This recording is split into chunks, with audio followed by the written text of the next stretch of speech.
Hi friends, welcome back to my channel. అందరు ఎలా ఉన్నారు? మీరు అందరు బాగుండాలని నేను మనస్ఫూర్తిగా కోరుకుంటున్నాను. ఈరోజు వీడియో ఏంటి అంటే తంజావూరులోని బృహదీశ్వర ఆలయం గురించి తెలుసుకుందాము. తంజావూరులోని ఈ బృహదీశ్వర టెంపుల్ 1000 సంవత్సరాల క్రితం నిర్మించబడిన టెంపుల్. ఈ టెంపుల్లో మనం శివుణ్ణి లింగ రూపంలో దర్శించుకోవచ్చు. అంతేకాకుండా ఈ టెంపుల్ని బిగ్ టెంపుల్ అని కూడా పిలుస్తారు.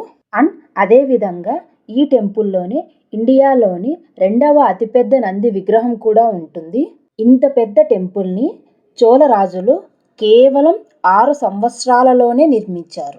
అండ్ మరి ఒక ముఖ్యమైన విషయం ఏమిటంటే ఈ టెంపుల్ యొక్క గోపురం నీడ నేలపైన పడదు అని చెప్తూ ఉంటారు.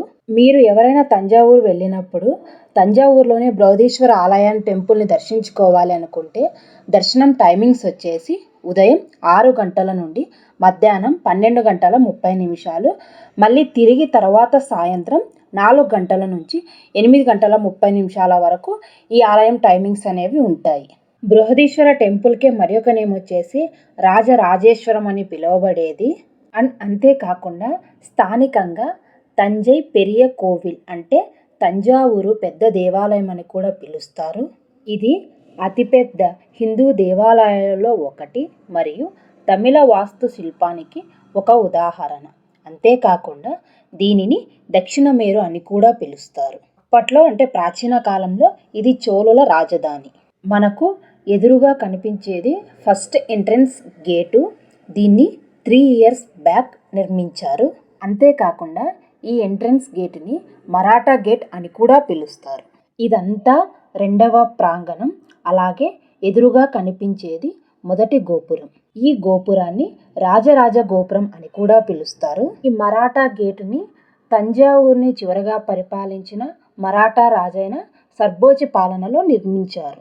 ఇది కేరళ గోపురం లోపల వ్యూ. ఈ తంజావూరు సిటీ చోళ రాజుల రాజధాని. అలాగే పల్లవుల రాజధాని వచ్చేసి కాంచీపురము, పాండ్యుల రాజధాని మదురై, అలాగే నాయక రాజుల రాజధాని తిరుచరపల్లి.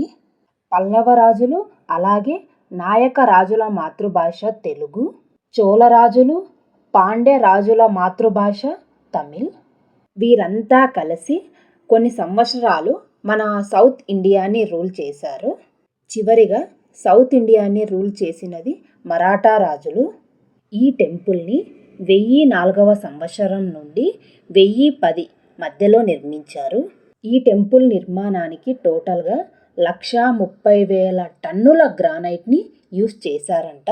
ఈ టెంపుల్ నిర్మాణానికి యూస్ చేసిన స్టోన్ని తంజావూరుకి 60 కిలోమీటర్ల దూరంలో ఉండే పుదుకొట్టై అనే విలేజ్ నుండి తెప్పించారు. అంత దూరం నుంచి ఈ స్టోన్ని తెప్పించడానికి సుమారు 12,000 ఏనుగులను, 5,000 గుర్రాలను, అలాగే 5,000 మంది కార్మికులు పనిచేశారు. అంత మ్యాన్ పవర్ యూజ్ చేశారు కనుక ఈ టెంపుల్ని కేవలం 6 సంవత్సరంలోనే నిర్మించగలిగారు. ఈ మొదటి గోపురం ప్రవేశ ద్వారం ఇరువైపులా చాలా పెద్ద ద్వార పాలకుల శిల్పాలు కూడా ఉంటాయి. ఇలాంటి పెద్ద ద్వార పాలకుల శిల్పాలు ఈ టెంపుల్లో 9 ప్లేసెస్లో 18 చోట్ల ఉంటాయి. అంతేకాకుండా ఈ టెంపుల్ యునెస్కో వరల్డ్ హెరిటేజ్ సైట్స్లో ఒకటి. ఈ టెంపుల్లో బృహదీశ్వర స్వామితో పాటు నంది మండపము, వరాహి అమ్మ ఆలయము, గణేష మందిరము, కరువర్ దేవర్ సన్నిధి, సుబ్రహ్మణ్య స్వామి ఆలయము, చండికేశ్వర ఆలయము, పార్వతీదేవి ఆలయము, నటరాజ మండపము ఉంటాయి. ఇక్కడ మీరు చూస్తున్న నంది చోళ రాజులు ప్రతిష్ఠించింది కాదు. అప్పట్లో చోళ రాజులు ఇక్కడ చిన్న నందిని ప్రతిష్ఠించారు. తరువాత నాయక రాజులు ఇంత పెద్ద టెంపుల్కి ఇంత చిన్న నంది బాగలేదు అనేసి ఈ పెద్ద నందిని ప్రతిష్ఠించడం జరిగింది.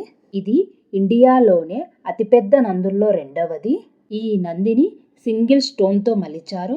అంతేకాకుండా దీని హైట్ వచ్చేసి 3.65 మీటర్, అలాగే 2.95 మీటర్స్ వెడల్పు కూడా ఉంటుంది.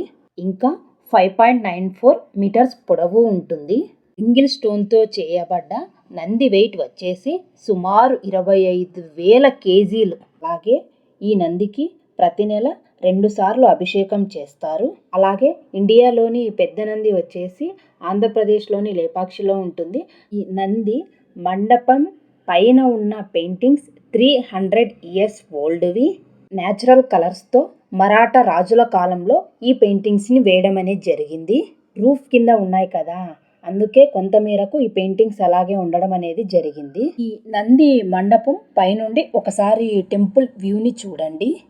216 అడుగుల ఎత్తుగా ఉండే ఈ గర్భగుడి గోపురాన్ని 13 అంతస్తులుగా నిర్మించారు. ఈ గోపురం కన్స్ట్రక్షన్ని మొత్తం ఇంటర్లాకింగ్ టెక్నిక్ యూజ్ చేసి నిర్మించారు. అలాగే ఈ గోపురం పైన 80 టన్నుల విమాన గోపురాన్ని ఉంచారు. ఈ టెంపుల్ నిర్మాణాన్ని ద్రవిడ అలాగే చోళ ఆర్కిటెక్చర్ పద్ధతిలో నిర్మించారు. మనం చూసే అన్ని టెంపుల్స్లో ఎంట్రన్స్ గోపురం పెద్దగా ఉంటుంది, గర్భగుడి గోపురం చిన్నగా ఉంటుంది.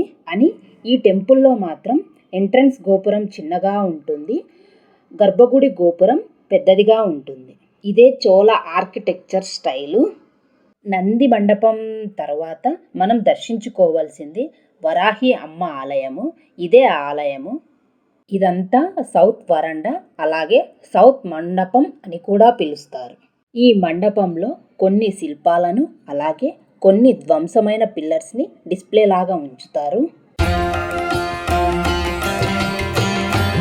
ఈ మండపం పక్కనే ఒక పాత ఫిరంగి కూడా ఉంది, మీరు చూస్తున్నారు అది. అలాగే ఈ టెంపుల్ చుట్టూ కాంపౌండ్ వాల్ పైన నంది విగ్రహాలు ఉన్నాయి. ఇలా కొన్ని వందల నందులు ఉన్నాయి. చాలా వరకు టెంపుల్స్లో కొన్ని నందులు ధ్వంసం అయి ఉండడం మనం చూస్తూ ఉంటాము. ఇక్కడైతే ఏ నంది ధ్వంసం కాలేదు.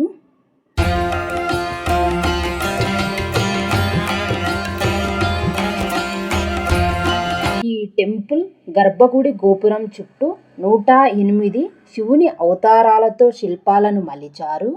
ఇక్కడ వాల్ పైన ఉన్నది రాజరాజ చోళ విగ్రహాలు. తనే ఈ టెంపుల్ని నిర్మించింది. తన అసలు పేరు అరుణ్ మోజీ దేవర్. ఈ పేరును మనం పుణ్యన్ సెల్వన్ మూవీలో వినుంటాము. ఈ గర్భాలయం వాల్ పైన కూడా చాలా నేమ్స్ని మలిచారు. ఈ కన్స్ట్రక్షన్లో పాలు పంచుకున్న ప్రతి ఒక్కరి పేరు ఈ చోళ రాజులు ఈ వాల్స్ పైన మలిపించారు. ఇదే మెయిన్ టెంపుల్ సైడ్ వ్యూ. ఇక్కడ కూడా మీరు ద్వారపాలకుల శిల్పాలను చూడవచ్చు.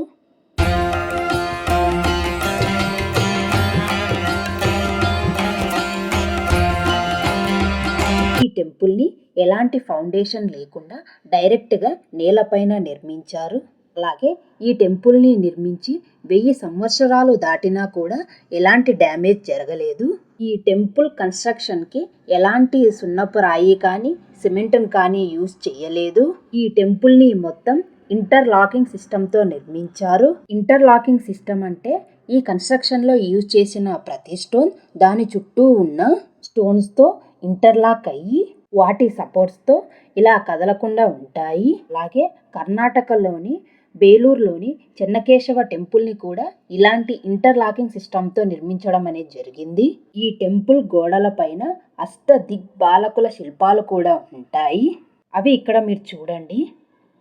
ఇక్కడ ఉన్నది గణేష మందిరము. ఈ టెంపుల్కి సౌత్ వెస్ట్ కార్నర్లో ఉంటుంది. ఈ గణేశుని విగ్రహం ముందు ఒక పెద్ద ఎలుక శిల్పం ఉంటుంది. ఈ టెంపుల్ ప్రవేశ ద్వారాలు అన్నీ మనం రెగ్యులర్గా చూసే టెంపుల్ గోపురాల మాదిరి ఉండవు, కొంచెం డిఫరెంట్గా ఉంటాయి. హైట్ తక్కువగా ఉండి సైజు పెద్దవిగా ఉంటాయి. మనం రెఫరెన్స్ తీసుకోవాలి అంటే ఏనుగులను రెఫరెన్స్గా తీసుకోవచ్చు. అలాగే ఈ టెంపుల్లో అన్నీ కొంచెం పెద్ద పెద్ద సైజుల్లో ఉంటాయి, అందుకే దీనిని బిగ్ టెంపుల్ అని కూడా పిలుస్తారు. ఈ ద్వారపాలకుల శిల్పాల కింద పురాణాలకు సంబంధించిన కొన్ని ఘట్టాలను మనం చూడవచ్చు. ఇక్కడ యూజ్ చేసిన ఇన్స్క్రిప్షన్స్ అన్నీ 1000 సంవత్సరాల క్రితం యూజ్ చేసిన తమిళ్ లిపివి. ఇప్పుడు తమిళనాడు స్కూల్స్లో నేర్పించేది 100 సంవత్సరాల క్రితం లిపినే. ఇలా ఈ టెంపుల్లో చాలా చోట్ల మీకు ఈ ఇన్స్క్రిప్షన్ అనేవి కనిపిస్తూనే ఉంటాయి. ఈ నంది మండపం పిల్లర్ మీద ఉన్న మీరు నాయకరాజును చూడవచ్చు. మండపం బయట ఉన్న పిల్లర్ పైన ఉన్నది పాండ్యరాజు. ఈ నంది మండపం ముందరే ధ్వజస్తంభం ఉంటుంది. గణేష్ మందిరం పక్కనే సౌత్ మండపంలో ఈ వెండితో చేసిన వాహనాలను ఉంచారు. ఈ వాహనాలను ఉత్సవ టైంలో యూజ్ చేస్తారు. జింక, నెమలి, నంది అలాగే ఏనుగును మనం ఇక్కడ చూడవచ్చు. సౌత్ వెస్ట్ కార్నర్ నుండి టెంపుల్ వ్యూ చూడండి, చాలా బాగుంది.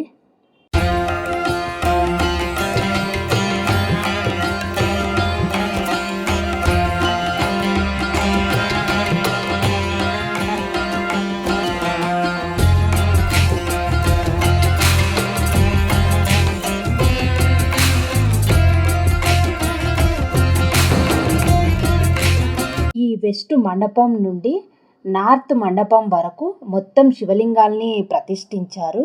టోటల్గా ఇక్కడ వచ్చేసి 252 శివలింగాలు ఉన్నాయి. అలాగే ఈ శివలింగాల బ్యాక్ సైడ్ వాల్స్ పైన పెయింటింగ్స్ కూడా మీరు చూడవచ్చు. ఆ వెస్ట్ కార్నర్ నుండి నార్త్ ఈస్ట్ కార్నర్ వరకు మొత్తం ఇలా శివలింగాలే ఉంటాయి.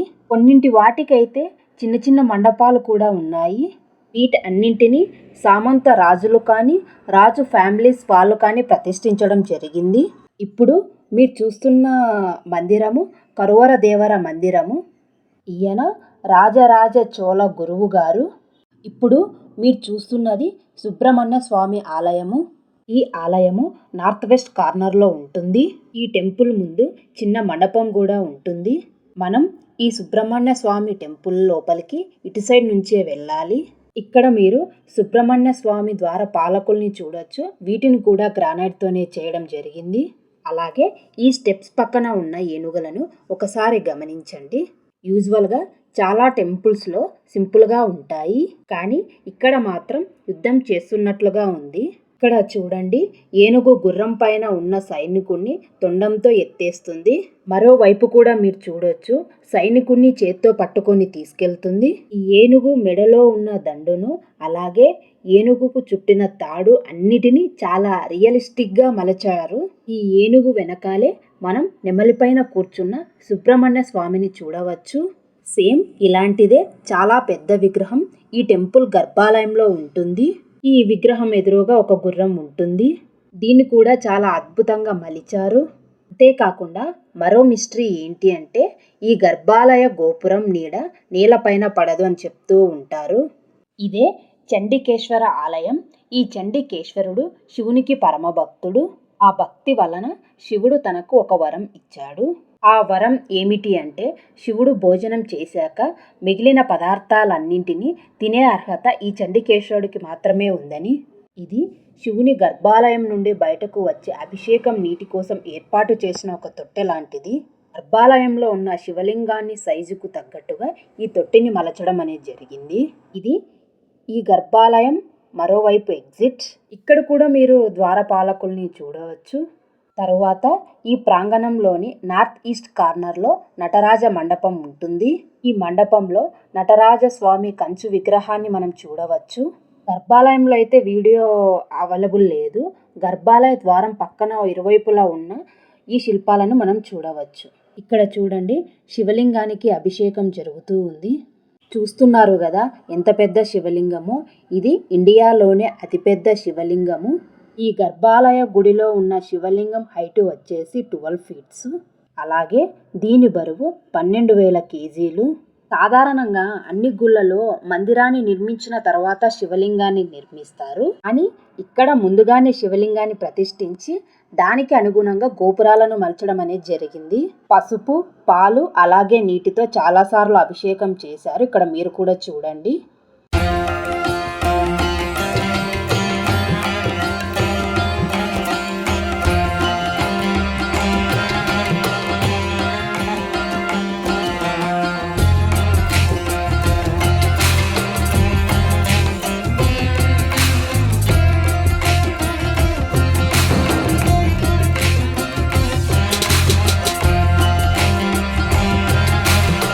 ఈ టెంపుల్ని ముందుగా రాజరాజేశ్వర ఆలయంగా పిలిచేవారు. కానీ తంజావూర్ని చివరిగా పాలించిన మరాఠా రాజులు ఈ ఆలయం పేరుని బృహదీశ్వర ఆలయంగా మార్చారు. ఇది అండి తంజావూరులోని బృహదీశ్వర ఆలయం గురించి నేను చెప్పడం జరిగింది. ఎలా ఉంది? Thanks for watching this video.